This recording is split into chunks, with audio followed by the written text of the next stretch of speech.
আসসালামু আলাইকুম everyone, welcome back to my another blog from simple lifestyle. কেমন আছেন সবাই? সোমবার মর্নিং থেকে ব্লগটা শুরু করছি। সোমবারের সকালে ফার্স্টে এখানে আমি রুটি ভাজি করতে যেত, তাওয়াটা একটুখানি পুড়ে গিয়েছিল, তাই আমি এখানে ডিমের 12টা বাজিয়ে ফেলছি। আমি যদি ফ্রাই প্যানের ডিমটা ভাজি করতাম অনেক বেশি ভালো হইতো। তারপরে আমার বাবার জন্য এখানে রুটি, ডিম ভাজি আর হচ্ছে আম কেটে নিয়েছিলাম। আমগুলো এত মিষ্টি যা মুখে দেওয়ার মতো না, প্রচুর পরিমাণে টক। তারপর আমি এখানে রান্নার জন্য প্রস্তুতি নিয়ে নিলাম। রান্না করার জন্য এখানে ফার্স্টে আমি মাছ কেটে ধুয়ে ক্লিন করে নিয়েছি। এখানে লবণ, হলুদ, মরিচের গুঁড়া দিয়ে দিয়েছি। আর অন্যান্য সবজিগুলো এভাবে একটু কেটে নিয়েছি। আলুটা একটু বেশি করে কেটে নিয়েছি, যেহেতু আমি বুড়ি রান্না করব। বুড়ি যতটুকুই হোক না কেন, আমার বাবাটা আলু দিয়ে খেতে অনেক বেশি পছন্দ করে। আর কিছুটা বুড়ি আমি ফ্রিজে তুলে রেখেছি। আসলে গরুর বুড়িটা জাল দিতে দিতে কিন্তু অনেক কম হয়ে যায়, বাট যে কোনো স্বাদের জিনিসটা কম দিলে খেলে একটু বেশি মজা লাগে। তারপর আমি এখানে সব কিছু ক্লিন করে নিয়েছি। এখানে লেবু ছিল একটা, শসাও কেটে নিলাম। এরপর কাঁকরোলগুলো আমি কেটে কিন্তু আবার হালকা করে একটু ধুয়ে নিয়েছি, যেহেতু আমি আগে ক্লিন করে নিয়েছিলাম। আর কাঁকরোলের ভিতরে আমি একটু বেশি করে আলু দিব, কারণ আমার আলু খেতে অনেক বেশি ভালো লাগে। আমি আলুটা খুব বেশি পছন্দ করি, এর জন্য আমি এখানে কেটে ধুয়ে নিয়েছি। এরপর ফার্স্টে আমি এখানে বুড়ি রান্না করার জন্য সবগুলো মশলা ফ্রাই প্যানে নিয়ে নিয়েছি। আমি এভাবে একসঙ্গে নিয়ে নিলে ভালো হয়। মাঝে একদিন আমি একটা ভুল করেছিলাম, যে আমি লবণ দিতে ভুলে গিয়েছিলাম। তারপর তরকারি রান্নার লাস্টে যে আমি লবণটা দিয়েছিলাম। কি ভয় সবার করব, আমার প্রচুর পরিমাণে ঘুম পাচ্ছে। সকালে সব কিছু শেষ করে আমি অনেকগুলো শর্টস ভিডিও আপলোড করলাম। শর্টসেরও প্রয়োজন আছে, আবার অস টাইমেরও প্রয়োজন আছে, দুটেই প্রয়োজন। তাই আমাকে দুটোই পিছনেই সমানভাবে গুরুত্ব দিতে হবে। দেন এখানে মাছগুলো ভাজি করে নিলাম। মাছটা ভাজি করে ফার্স্টে আমি এখানে তুলে নিয়েছি। মাছ ভাজি করে তুলে নেওয়ার পরে আমি এখানে মশলাটা সুন্দরভাবে কষিয়ে নেব বুড়ি রান্না করার জন্য। এখানে পেঁয়াজ, রসুন কুচি দিয়েছিলাম একটুখানি। বুড়ির ভিতরে রসুনের, আস্ত রসুনের যে ফ্লেভারটা কুচি রসুনের, এটাও কিন্তু অনেক বেশি ভালো লাগে। আর অন্যান্য যে মশলাগুলো সব কিছু দিয়ে আমি এখন সুন্দরভাবে এটাকে কষিয়ে নেব। এটাতে দেখেন প্রচুর পরিমাণে তেল দিয়েছিলাম। তারপরেও আমি যখন ফাইনাল ক্লিপটা নিয়েছি তখন একটুখানি তেলের পরিমাণটা কম মনে হয়েছে, বাট পরবর্তীতে কিন্তু তেলটা ভেসে উঠছে। বুড়িটা যত বেশি জাল হবে তত বেশি তেলটা বোঝা যাবে আর কি। তারপর এখানে আমি মশলাটা সুন্দরভাবে কষানো হওয়ার জন্য 1 কাপ পরিমাণ পানি ইউজ করলাম। পানিটা দিয়ে মশলাটা ঢাকা দিয়ে রেখে আমি এখানে ঝোল তরকারিটা রান্না করার জন্য আমি গ্যাসে চলে আসলাম। গ্যাসে আমি ঝোল তরকারিটা রান্না করব, আর ফ্রাই প্যানে আমি বুড়িটা রান্না করব ইন্ডাকশনে। কারণ ইন্ডাকশনে সাধারণত প্লেন যে পাত্রগুলো, এটা ব্যবহার করতে হয়। আজকে ভিডিওটা এত বেশি লং হয়েছে, আমার কিন্তু কথা বলতে একটুও ভালো লাগছে না। তারপরও যেহেতু এটা কাজ করতে হবে, কাজটা একেবারে শেষ হয়ে গেলে আমার লাইফে আমি হয়তো ভালো থাকতে পারতাম। যাই হোক, মনের বিরুদ্ধে জোর করে কোনো কিছু করা যায় না। ফার্স্টে এখানে সামান্য একটু পরিমাণ পানি দিয়ে আমি মশলাটা কষিয়ে নিয়েছি।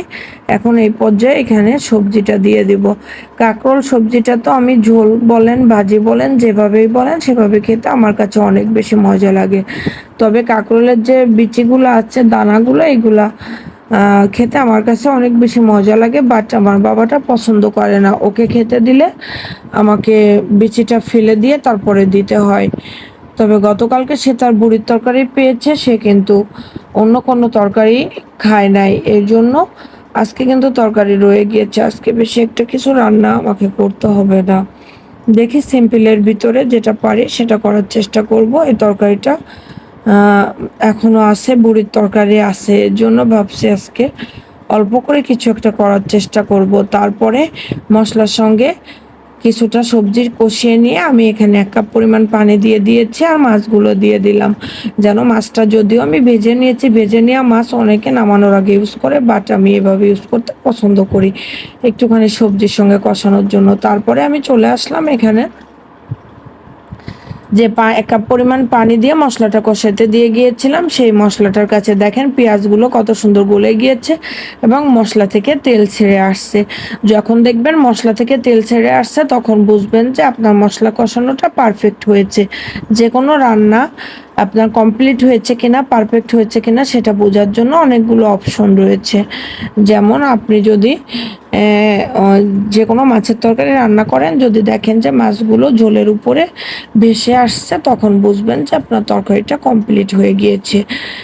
আর এখন এই পর্যায়ে এখানে আমি আলুগুলো দিয়ে দিয়েছি। আলু দিয়ে দেওয়ার পরে আমি বুড়ির সঙ্গে আলু আর বড়ি মশলার সঙ্গে সুন্দরভাবে আমি কষিয়ে নিব। এটাকে অনেক অঞ্চলে বট বলে, বাট একটুখানি আরও একটু বড় করে রেখেছি। এর থেকে ছোট করে নিলে আমার কাছে বেশি ভালো লাগতো, তবে এবার আর এত বেশি ছোট করি নাই। তারপরে এখানে আমি গরম পানি ইউজ করবেন, কখনো ঠান্ডা পানি ইউজ করতে যাবেন না। এখানে আমি 2 কাপ পরিমাণ পানি ইউজ করেছি। এটা রুম টেম্পারেচারের পানি না, এটা হচ্ছে গরম পানি। তারপরে এটাকে আমি ঢাকা দিয়ে অন্যান্য কাজে চলে যাব, যেহেতু গতকালকে আমার পুরো রুমটা আমি একটুখানি ডিপ ক্লিন করেছি আর আমার সিঙ্কের পানিটা এত বেশি গরম ছিল, এর জন্য আমি ফাঁকে ফাঁকে কাজগুলো করতেছিলাম। এদিকে এসে দেখি আমার সবজি প্লাস মাছটা কষানো হয়ে গিয়েছে। এখন এই পর্যায়ে আমি এখানে ঝোলের পানি দিয়ে আবার ঢাকা দিয়ে চলে আসলাম।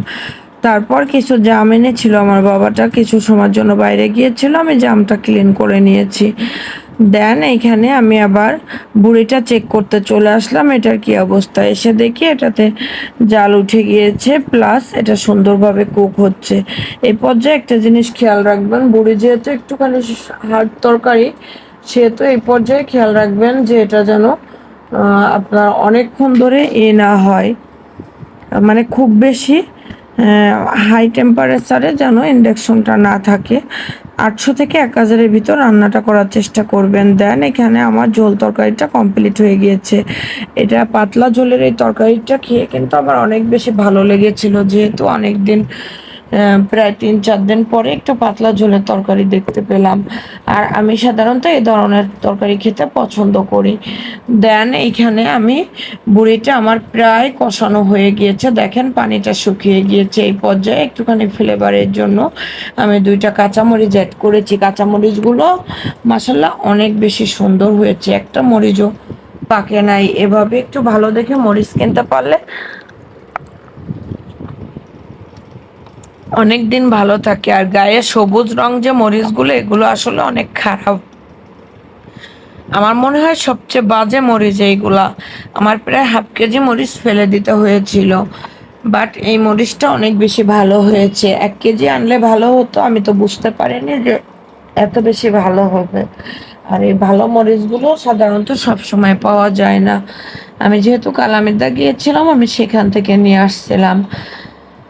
দেন এইখানে আমি কষানো হয়ে গেলে ঝোলের পানিটা দিয়ে দিয়েছি। ঝোলের পানিটা দিয়ে দেওয়ার পরে এই পর্যায়ে এখানে আমি এটাকে নাড়াচাড়া করে নিচ্ছি। নাড়াচাড়া করে নেওয়ার পর দেখেন আমার তরকারিটা প্রায় কমপ্লিট হয়ে গিয়েছে। ভিতরে একটা ক্লিপ আমার বাবাকে নিতে বলছিলাম, তাই দেখেন ক্লিপটার ওই অবস্থা। একেবারে এত উপর থেকে ক্লিপটা নিয়েছে। আসলে একজনের কাজ কখনো অন্যজনকে দিয়ে হয় না। তারপর আমি বুড়ির তরকারিটা কিন্তু নামিয়ে নিয়েছি। এই পর্যায়ে আপনাদের কাছে মনে হতে পারে এখানে কোনো তেল ভেসে ওঠে নাই, বাট আস্তে আস্তে চুলার উপর কিন্তু তখনও বসানো ছিল। তারপরে আস্তে আস্তে এটা থেকে তেল বেরিয়ে আসবে। আমি আমার বাবাকে দুপুরে খাবারটা বেড়ে দিয়েছি, ও তো অনেক খুশি হয়েছিল। দেন এখানে আমি জাম মেখে নিয়েছিলাম। আর প্রায় 3-4 দিন থেকে আমি বুঝতে পারছিলাম না আমার শরীরটা কেন এত বেশি খারাপ লাগছে। পরবর্তীতে মনে হলো যে আমার তো চা খাওয়াই হচ্ছে না, যেহেতু প্রচণ্ড গরম পড়েছিল আর কিছু সমস্যার জন্য আমার চাটা খাওয়া হচ্ছিল না। তারপর আমি সন্ধ্যার নাস্তা আমার বাবাকে যে 2টা মিষ্টি ছিল চা দিয়ে আর হচ্ছে আমি জাম দিয়ে খেতে দিয়ে দিলাম। দেন রাত্রে পড়াচ্ছিলাম, রাত 11টার সময় দেখেন আমাকে এতগুলো রুটি তৈরি করতে হলো। আমার বাবা বলে আমাকে নাকি অনেক বেশি ভালোবাসে, এটাই তার ভালোবাসার নমুনা, আপনাদেরকে একটুখানি দেখিয়ে দিলাম। তখন বলতেছে ভুড়ি দিয়ে রুটি খাবে, কি করব আর, 11টার সময় ও তখনও পড়তেছিল। তারপরে আমি রুটিগুলো তৈরি করে নিলাম, ভাবলাম যে একটুখানি ক্লিপ নিয়ে নিই। আর এভাবে সিদ্ধ করে যে কোনো আটার রুটি তৈরি করলে কিন্তু খেতে অনেক বেশি মজা হয়, প্লাস সফট হয়। আর যতই রুটি মেকার আপনি রুটি তৈরি করেন না কেন, আমার মনে হয় হাতের তৈরি রুটির মতো এত সুন্দর রুটি রুটি মেকারে হয় না। দেখেন আমার রুটিগুলো কতটা সুন্দরভাবে ফুলে উঠছে। অনেকে কাপড় দিয়ে চেপে চেপে রুটিটাকে ফুলকো করার চেষ্টা করে, আমিও আগে করতাম, বাট এখন আর করি না। এখন আমি এটার সাহায্যেই সুন্দরভাবে রুটিগুলো ভেজে নিই। আর রুটিগুলো যদি এভাবে ভেজে নিতে পারেন তাহলে কিন্তু রুটির ভিতরে আর কোনো কাঁচা থাকবে না, যদি দুইটা সাইড ফুলে ওঠে। তবে অনেক ক্ষেত্রে তাওয়াটা গরম কম থাকলে সেই ক্ষেত্রে রুটিটা একটু কম ফুলে। এভাবে প্রত্যেকটা রুটি আমি ছেঁকে নেব। রুটি বানানোটা আসলে আমার একটা চাকরির মতো হয়ে গিয়েছে। আমার বাবাটাও রুটি খেতে অনেক বেশি পছন্দ করে ভাতের থেকে, এর জন্য আমাকে দেখবেন ডেলি রুটি বানাতে হয়, কখনো 2বারও বানাতে হয়। আর রুটি বানিয়ে কখনো সাথে সাথে একটার পর একটা রাখবেন না, এভাবে একটা জালতির সাহায্যে একটু ছড়িয়ে রাখবেন। যখন এর গাটা ঠান্ডা হবে তখন চেষ্টা করবেন রুটিগুলো গুছিয়ে রাখতে। আমি এখন রুটিগুলো গুছিয়ে রেখে তারপরে আমার বাবাকে রাতের খাবারটা বেড়ে দিলাম। যদিও আমার একটুখানি কষ্ট হয়ে গিয়েছে, যেহেতু আমার শরীরটা ভালো নয়, খুবই খারাপ, এর জন্য। তারপরও আমার বাবার মুখের হাসিটা আমার কাছে অনেক কিছু। আল্লাহ হাফেজ, ভালো থাকবেন সবাই, সুস্থ থাকবেন, আমাদের জন্য দোয়া করবেন, নেক্সট ভিডিওর জন্য অপেক্ষা করবেন।